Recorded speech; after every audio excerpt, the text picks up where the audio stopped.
Hey y'all. So, as you can see, I got a new microphone. I already tried recording once. That didn't go so well because I checked the video and the microphone wasn't working, it seemed like. But it seems like it's working now indeed. So, we pray for the, we'll pray for the best for that. But I am gonna watch this back to check the mic. So I'm really excited to see how it works and if it does good. But that but that does tie into my sermon rather well because your trials inform your story. I mean, whether you know about them, whether you don't know about them, whether just years from now or whether it's just a median, your trials will always inform your story if you're doing what you're doing for God. That's part of the reason why John said, consider great joy, my brothers, whenever you experience various trials, knowing that's testing you for your faith produces endurance. So that's about perseverance. But also it can be God's always trying to teach you something. God trying to teach you something or reiterate something to you or whatever it is. God's always there for your good if you look for Him and if you trust Him and if you put Him first and foremost to your life. He'll give you the desires of the heart. Maybe not the desires that you thought you wanted, maybe back before you were a Christian. But He'll give you the desires that align with your Christianity and the new heart He's given you.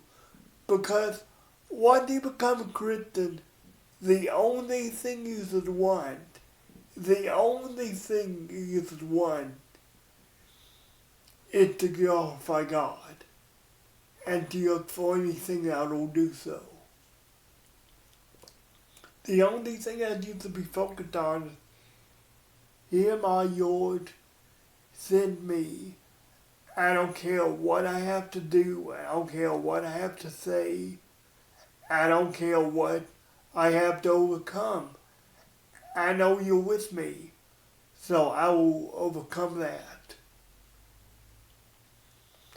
I'm a very, one thing I've had to learn various times is, I mean, God taught me a lot, but the most previous thing seems to be, I'm a very independent person. A lot of that comes with me being in a wheelchair and me being handicapped. So I'm a very independent person. I pride myself on that independence. And part of that's good. Independence is a good thing. If you're able to sustain yourself, sustainability for oneself can be good. But there comes a time when I have to ask for help, and I'm a little stubborn about it. I'm a little stubborn about asking for help.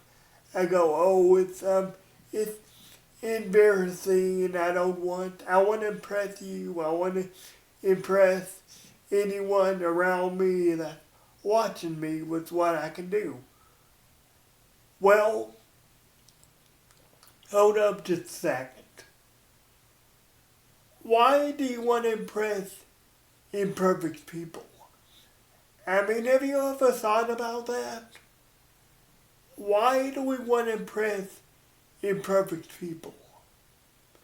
I mean, the only person that we should realistically be worried about impressing is God. And spoiler alert, we're not going to impress God. Because God knows about our weakness. God knows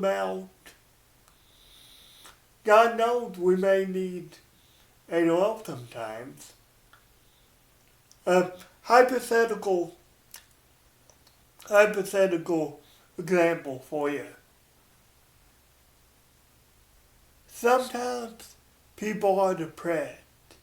People get into depression. People get into that mindset.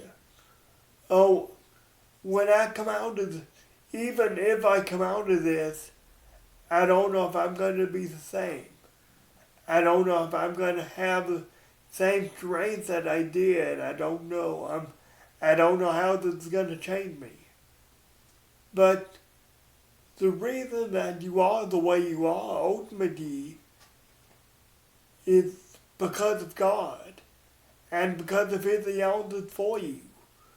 Because God made you dependent and God allowed you to do the thing that you do, but it still hit decision. It still hit decision when you're able to do them. I mean, to still, whether He wants to reiterate something to you or teach you something, I mean, it's still, you still gotta rely on Him. Because rather than imperfect people, God's perfection always outside your weakness, and God's perfection always looks ahead to something that you can't even fathom.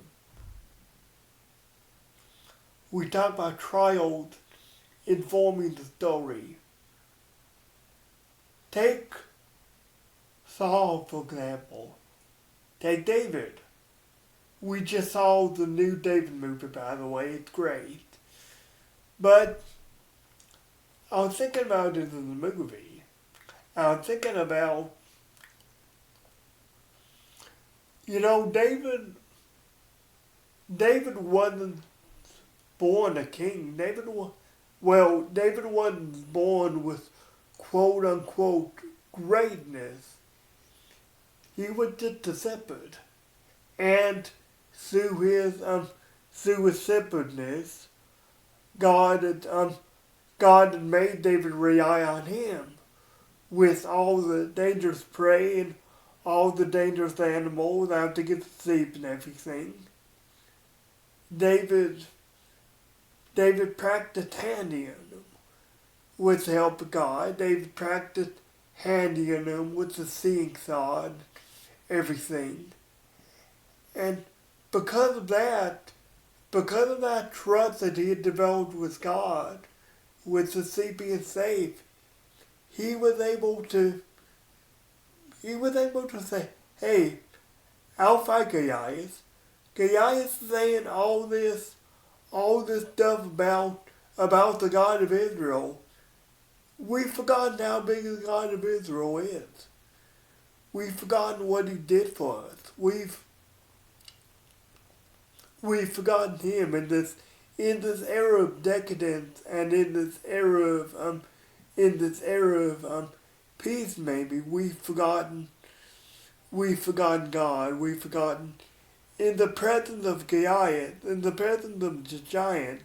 We've forgotten one who made Goliath that gigantic, and two who ultimately decides when Goliath lays down and then dies, or who decides when Goliath rises up, which is God. And then you got Saul, later known as Paul. He persecuted Christians. He hated Christians. Even his persecution of Christians informed his story. Because now we can say, after the road to Damascus, now we can say, hey, I hated Christians, I was there. No one hated Christians more than me. But the Lord Jesus Christ took pity on me. He saw what I could become. He saw what I could become ultimately for Him. So He chose to show me His glory. Now, one thing that you have to remember, it was Paul's choice whether to act on that or not. I mean, God told you was guilty, which is great, but it's still your choice whether to act on it or not. Whether to cower in the corner and say, oh, I deserve more. I don't deserve this hardship. I don't deserve whatever God or whatever the universe or whatever you want to say. When I say the universe, I'm just being kind of facetious, sort of atheist and everything. But you cower in the corner and you say, oh, I don't deserve this hardship. I don't deserve what's happening to me. I'm a, quote, good person. Well, first of all, no one is good other than God, which if you try to separate yourself from God, you will think you are good, because morality, especially nowadays, people talk about morality being subjective. It was never subjective. Morality comes from God. Like all good things, like all good and perfect things, morality comes from God. And the ironic thing is, people say, oh, I'm quote unquote good and all this stuff. Most of the time, what they measured by comes from God anyway. They don't acknowledge it. But whether you acknowledge it or not, God's the one you rely on. God's the one you eat on. And I can say whether you acknowledge it or not. It's ironic. It's ironic to me that they feel that way. But, again, the devil doesn't care if you do good. If you do, as long as you don't do eternal good, the devil doesn't care if you volunteer the soup kitchen, or the devil doesn't care if you read the orphan or whatever, or whatever have you. The devil cares about getting you away from God's will, even distracting you with, quote, good things, which nothing is good, especially eternally good, outside of God. If the devil can distract you with good things, distract you from God's will, from going down the path that God set for you, from going down a hard path by giving you an easy, good path, he will do so. Because the only thing the devil cares about is separating you from God. Because he only wants your destruction. He only wants. He may desire an easy life for you, or your Jackie desires an easy life for you on earth. But when you get to the crossroads, of eternity, that goodness you had in your life, it's not gonna look so good anymore. It'll look like what it is. It'll look like a trap designed to separate you from God, designed to separate you from the will, designed to make you think, oh, look at what I accomplished on my own. Look at what I did on my own and all that. I've got it under control. I don't need God. I don't need his oppressive morality. I can make up my own morality based on the government, which the government takes the odd from Christianity also, but which, yet to say, bottom line, everyone takes their morality from God, even if they don't know it, even if they refuse to acknowledge it. Everyone takes their morality from God in some form or fashion. well, I should say, if is if the morality is quote unquote good, then people take their morality from God, whether they would acknowledge it or not. They just call it something else. They call it innate goodness or whatever. But none of us are innately good. We're all filled with sin. We're all filled with sinful nature. You hear people say, oh, I didn't have a choice. I was born this way. All this stuff. Well, yes, you were born this way.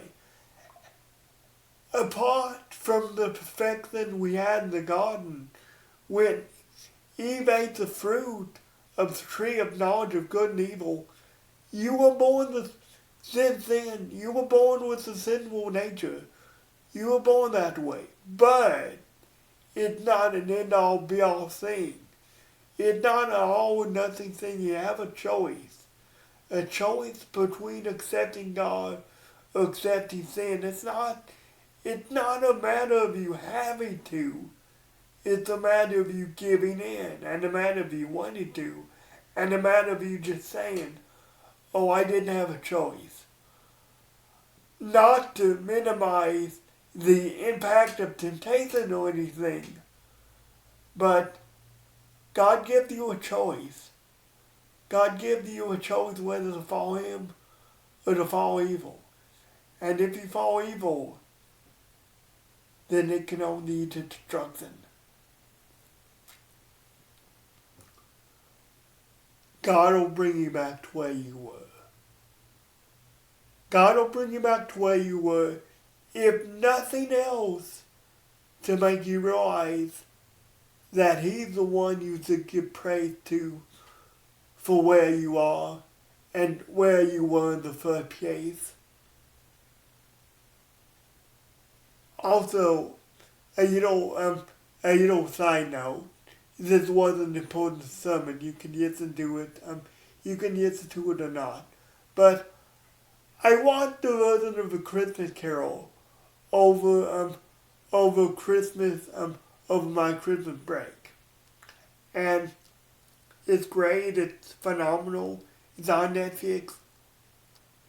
I actually think that the best adaptation of A Christmas Carol, or at least one of the best adaptations of A Christmas Carol, that I've seen because of its ending. So I highly recommend the movie. But I was going to say, there's a song in it that I'll link to in the description that really put Jesus' longing for relationship with us into perspective. Maybe it didn't have anything to do with it, because, like I say, the secular companies may try to divorce God from the message of His work, but they can't do that. They cannot do that completely, because the love of God thrives through and radiates through anything that is good. Guys, like I say, I'll put the link in the description. Guys, I love you. Have a happy New Year's Eve and a happy New Year. And yes, keep on grinding through 2026. Yes, keep on doing what God expects of us to do. Whether it is hard or not, He'll be with us. God, I love you. God bless you. Thank God for 2025 any chance you get. Thank God for everything you have in your life, because it is to teach you something. And I'll see you in the new year.